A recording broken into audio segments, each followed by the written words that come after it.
We had, I don't know, it was probably like 3 inches of snow, but it's just starting to rain off now.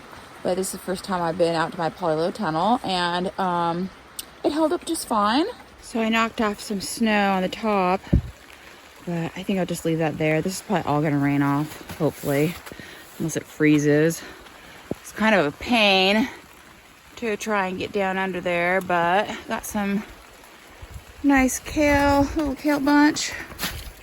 And my Italian kale over here, I think it's gonna actually survive now that it's warmed up some.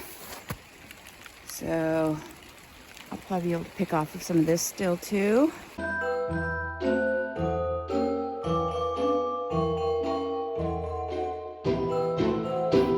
Okay, so I decided last minute just to go ahead and clean this bed of chard up.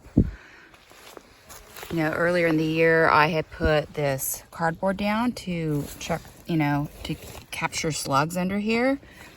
So I'm gonna probably go ahead and pull that up and just, tear it apart and throw it in the compost bin, and then get all these leaves kind of out of here.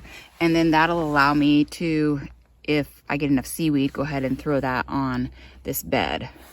Okay, so I got all of the super rotten chard out of the bed, and I think I'm going to go ahead and leave the cardboard on there just to kind of stabilize the soil until I decide to go ahead and throw some seaweed on there.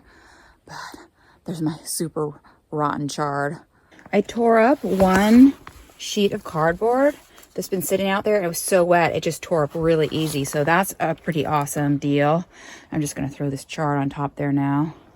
Alrighty, so I've got these couple of bins, the gacked chard in there. This bin, I've already put some shredded cardboard on the top there, and that's what I'm going to do after I'm done with these guys. Just top everything off with shredded cardboard. Okay, so I'm back out here. I'm thinking, do I dare kind of work through some of this Italian kale and pull some of this stuff out? I think I might. So there's ones like this one that went to seed that I need to pull out of here. Some of them I've just been cutting, like especially ones going to seed, I've been cutting the tops and eating those. They've managed to make it through these freezes and bounce back some of these. But yeah, the ones where I cut off the top, I think I want to go ahead and just yank the leaves out, throw those in the compost bins. And then these stems are way too woody. They don't break down very fast, so I'll just probably throw those elsewhere and not put those in the compost. So I'm gonna see what I can get done. Okay, so I got this one bed of Italian kale cleared out, and I'm just gonna go ahead and try and do the other one too. I've got like a bunch of stalks, and I'm gonna throw those over way back there where the hugelkultur is, and then the leaves will just go in the compost bin. But I'm running out of light, but I'm gonna go ahead and get this last bed.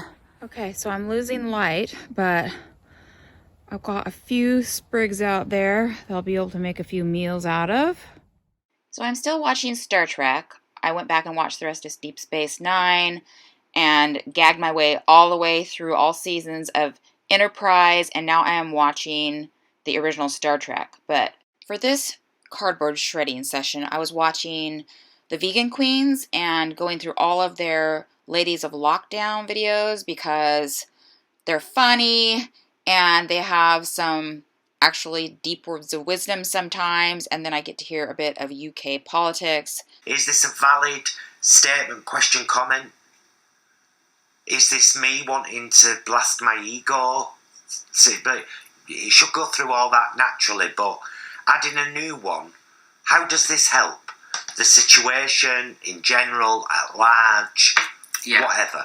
And then also watching my new friends on the Lincoln Project, The Breakdown, and Vote for America, and all other Republicans, ex-Republicans, and independents on that show who have some interesting things to say. I had to look back and think about, when I was national chairman. And I, fortunately, some of the stuff they were bringing to me was so off the wall, it was easy to go tell them, what the hell, I'm not doing that. No, we're not doing that. I've got one more bin filled with shredded cardboard, and I've just got to cover this pile. It's official. I do not like the taste of Siberian kale. You know, I grew it years ago and I didn't like the taste. But I had watched Connor Crickmore of Neversink Farm talking about how he grew it for the winter. And it wasn't like his customer's favorite, but it did well and it tasted a little bit better after the frost. Well, I just don't think it tastes better after the frost. It kind of has this flavor of like, I don't know, mustard greens that I just do not like. I mean, it's not spicy like that, but it has that kind of weird flavor to it. So I've got this whole probably low tunnel of Siberian kale. I've got some some scarlet kale in there too, but I was just thinking, you know, this Italian kale has been holding up a lot better than in past years. I don't quite know why. I've got a couple of different varieties because I had some old seed that I started some kale and it survived, so I planted it out. Anyway, this, I think it's called black kale. I'll look it up. It's a lot more kind of squat of a plant, so it would go under a tunnel better. Whereas these other guys, which I really prefer the variety, they just get really tall. And not because not all of them bolted, so it's not just that. It's that they just actually get really taller when they get mature. And so because I will probably be dealing with having to use a tunnel for a while, because it will probably take a little while to get this greenhouse that I want to get. So I got to think maybe of a different variety of kale that I can plant for winter. So you can see how this variety gets really tall when it gets mature, whereas this variety is really short and squat. But there are a couple of things about this one that I really don't like. It has the green all the way down to the stem. And so when you bunch it, it kind of crushes that green. Whereas this variety has like a really long stem with no green on it, and you can bunch it nice and easy. Plus this one has really long leaves, whereas this one has kind of these short stubby leaves. And so when you're bunching it, you know, you've got to do this big old clumpy bunch. So it's just a lot harder to package for customers. So it'd be really awesome if I could get something that grew leaves like this one, but was a squatter plant so that it would go under a tunnel during the winter. So I'm just going to cut the tops of some of these stragglers here and eat these first. And I think I'll leave these little guys last at the end. Oh, it's starting to rain. Hi, Silly. Are you my little dear friend? I got a handful of kale. Otherwise, I would zoom in.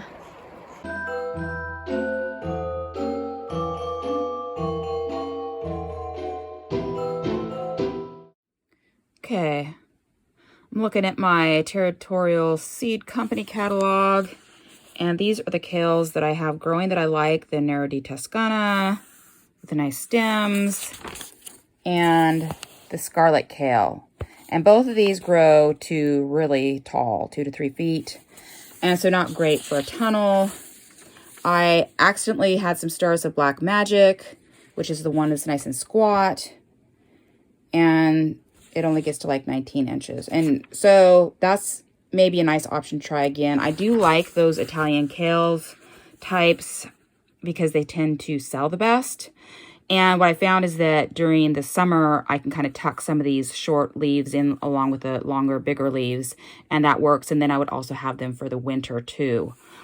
I was looking at this other Italian kale type then, this Dazzling Blue.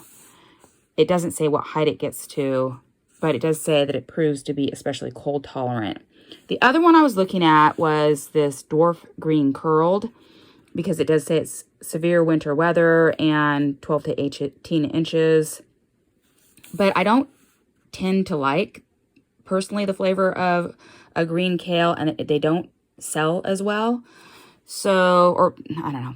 That's been my experience. So I don't know. But I might go ahead then, do my usual Nero di Toscana and scarlet kale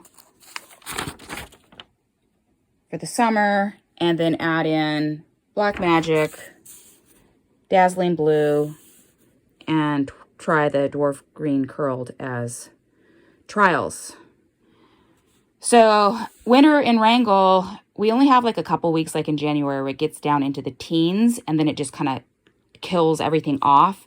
And that may be the only reason I would need a tunnel, other than it gets so much rain, and if the snow gets real heavy, you know, on the plants, it might just help to have a tunnel. So yeah, need something, some short little guys. If anybody has any thoughts on good Italian kale types or other kale types that are kind of smaller that might work good in a cold climate, let me know. Hey, I'm out here again getting seaweed, and it is a glorious day.